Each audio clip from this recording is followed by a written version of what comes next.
Hello, everybody, and welcome into another edition of Sark Speaks. I am your host, Matthew Miller, and let's jump right into things. So, Steve Sarkisian had his weekly media availability. You can check that out, and it's full extended edition on Longhorn Network, but that takes like a while, guys. He usually speaks for about 40 minutes. So, I just break down the key talking points. Let's jump into it. So, we talked about Vandy being an elite team, and he says their number one thing is super efficiency. And he's 100% right. I believe last week, it may have changed, but they were one of the 10 most efficient offenses in the country. This is a team that plays elite ball control offense. This is a team with Diego Pavia that's able to run the ball well, they're able to pass the ball well, and they're able to stay on the field and convert third downs. They've been doing this at a very high level for a very long time now. Everyone kind of thought that was a one-off when they did that versus Alabama, and the time of possession was 40 minutes to 20 minutes. It is not, guys. This is it. They are very good at doing this. This is something they practice. This is something they have perfected. Very impressive stuff for Vanderbilt in doing so. There's not many teams that can do this. Most teams rely on explosive plays. They do not. They play very efficient ball control offense. And it's going to be hard to stop them. We're going to have to be very good on third down on offense, very good on third down on defense. Same with fourth down as well if we get to those points on either side of the ball. Make your kicks. You cannot be missing 29-yard kicks versus Vanderbilt. You will lose this football game, especially the way things are trending with Matthew Caldwell probably going to start this football game, playing this football game the whole time. And let's just jump over to that. So Arch Manning is officially in concussion protocol. Anyone that watched that hit could see that. As soon as he went down and I saw his face, I knew it was a concussion. And we'll see what happens. Basically, guys, if he does not practice fully by Thursday, he will not be allowed to play in this football game. He was asked the question. He's like, listen, he's in protocol. I can't do anything about this. Sark, that is. It's up to the doctors. So we'll see what happens. Is this as strict as NFL? Probably not. But do I think Steve Sarkisian wants to risk a third concussion? Because that's what we're going to be on, guys. He has two right now. He had one versus Ohio State in the playoff game. He has one versus Mississippi State. He has two total in his career now. In college, that is.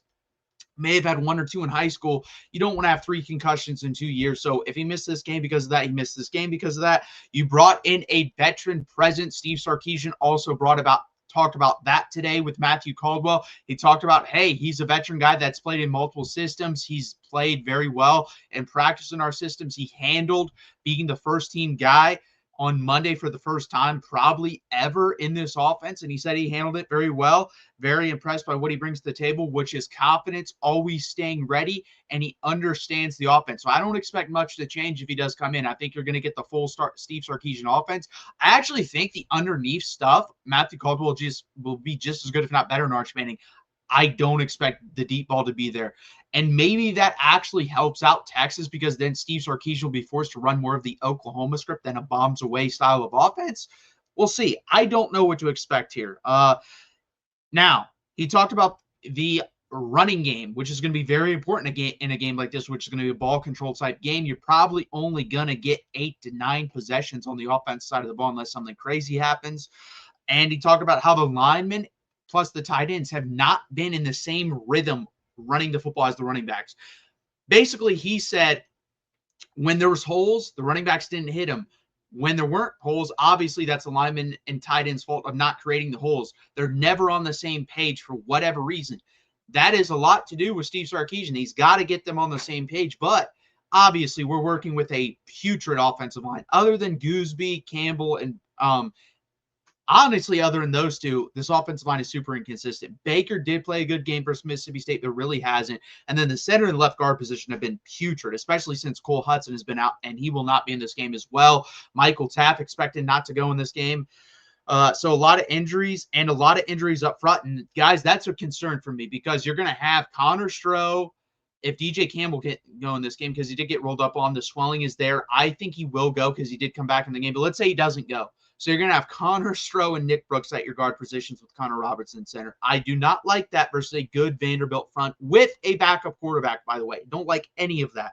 So we need to at least get the offensive line healthy and ready to go for this game, and Matthew Caldwell is going to be back there. I feel a little bit better with Arch Manning back there because how much worse can I get for the guy? I don't think much worse. But you got to keep him healthy, obviously, coming off a concussion. So it is still a concern. But we'll have to see about that. He also talked about A.J. Milwee moving to the booth.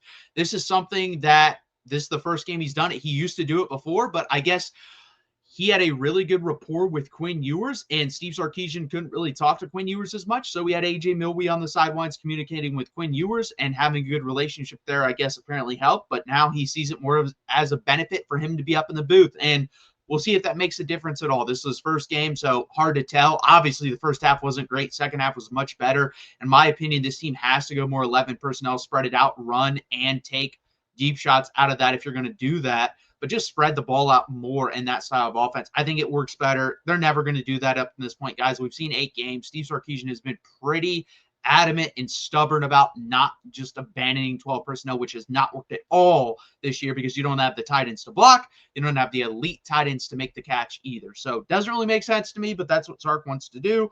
We'll have to see how that goes.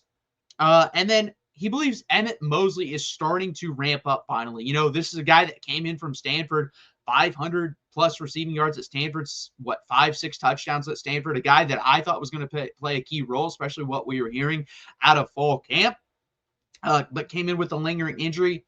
Hasn't really been 100%, but I thought has played well when he's given the opportunity. Made a fantastic catch on the Matthew Caldwell pass. That's an overrated pass to me.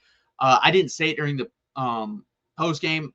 The other co-host disagreed. They kind of went with, it was a great pass. It was not a great pass. It was an average pass and a great catch. I don't know how he got his foot in the bound. A fade ball is an easy ball to throw. You just put air underneath of it. You throw it to a certain spot. You have your wide receiver run underneath of it. And it was a really good catch by Matthew Caldwell. I thought of a lot of wide receivers made pretty good plays Saturday. Obviously, Ryan Wingo had a couple drops. He has to change that. He has to turn in more of a hands catcher instead of a body catcher. But overall, really good. And I think it's important for Emmett Mosley to ramp up and continue to ramp up in this offense. We need the help. We don't have any production from the tight ends. The running backs aren't really great in the pass catching scenarios either. We don't have that Jaden Blue type. So the wide receivers really have to do the heavy lifting here in the receiving game. And it's going to come down to Livingston, Mosley, Wingo, and more. And I really, again, I think 11 personnel is the answer to this team. Do we see more of it? I don't know. I hope we do. I think we can win football games like that. I think we can win a lot of football games like that. I truly believe that, but I don't know if Steve Sarkisian is willing to do that, guys.